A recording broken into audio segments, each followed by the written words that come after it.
Tallulah's Nutcracker by Marilyn Singer, illustrated by Alexandra Boisier. Susoi, 1, 2, 3, 4, 5.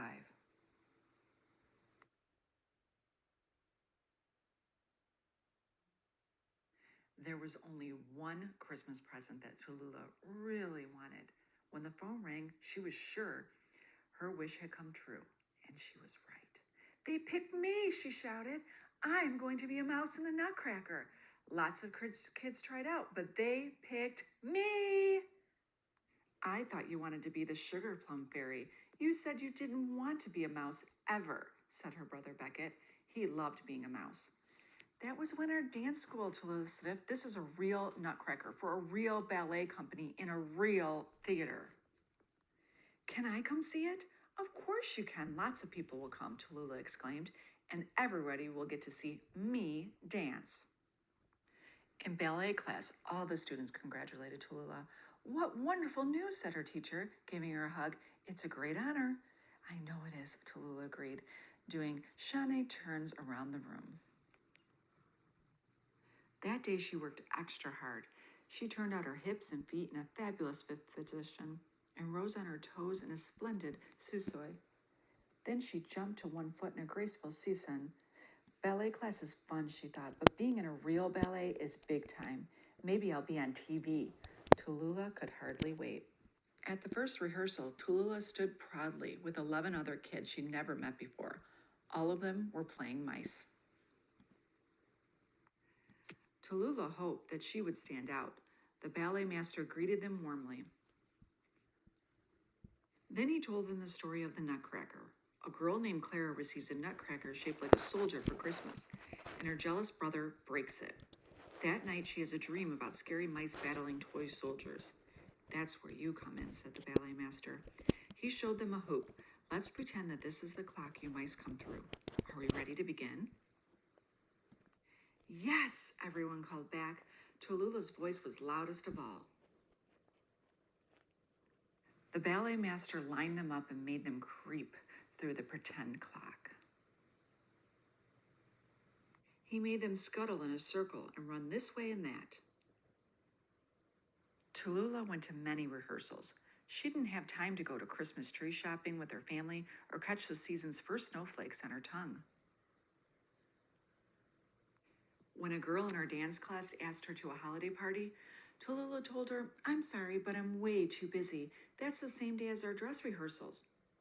She raised her voice so that all the girls in the dressing room could hear, "I'm in the Nutcracker, you know." She was more than ready for opening night. The theater was packed.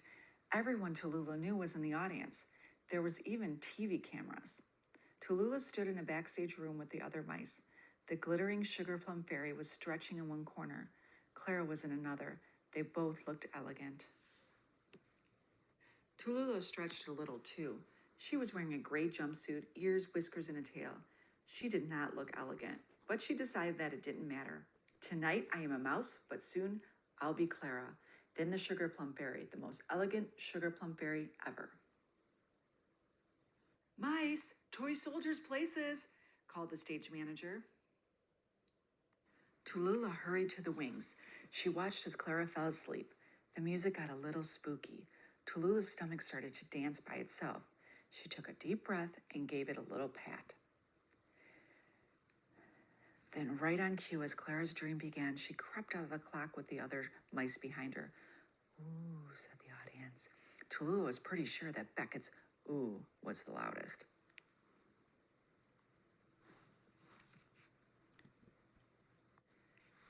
She took a look at the crowd and gulped. But she reminded herself, "I'm the scariest, mousiest, most marvelous mouse of all." And with a fierce twitch of her whiskers, she began to dance. Then all of a sudden, she stepped on the tall mouse's tail. Whoomp!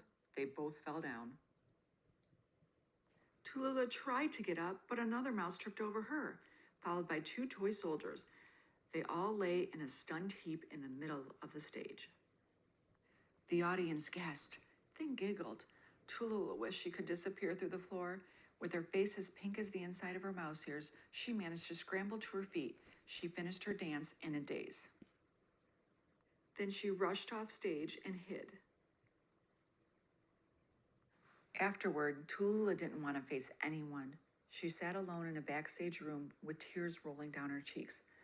I thought I was going to be the best mouse, but I was the total worst, she said to herself. I thought I was better than everyone else, but they're all better than me. I'm never going to be a star.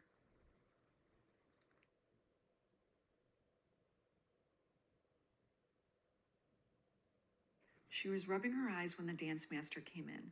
Clara was with him, and to Tallulah's great surprise, so was the sugar plum fairy.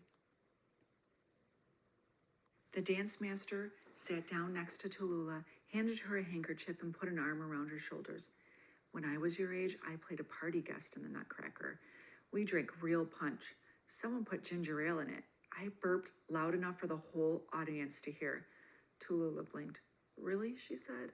Really, replied the dance master.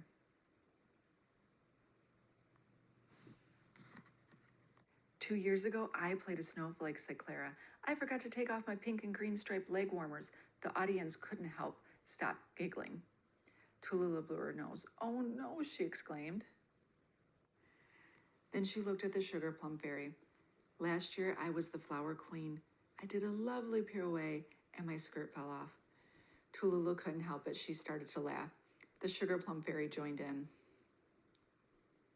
"You know, Tallulah," said the dance master, "in ballet, embarrassing things happen all the time, but a real dancer keeps right on dancing, and that's just what you did. Now come on and say hello to your fans." He led her out to where her family and friends were waiting.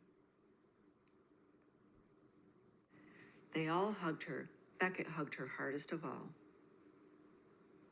As they walked out of the theater, Tallulah thought, well, maybe I'm not the best mouse or a star, but I am a real dancer at least. I'm going to be. "Merry Christmas," she hollered. "It's not Christmas yet," Beckett said, confused. "For me it is," Tallulah replied, and with a grin she stood high on her toes, wiggling her mouse paws in the frosty December air.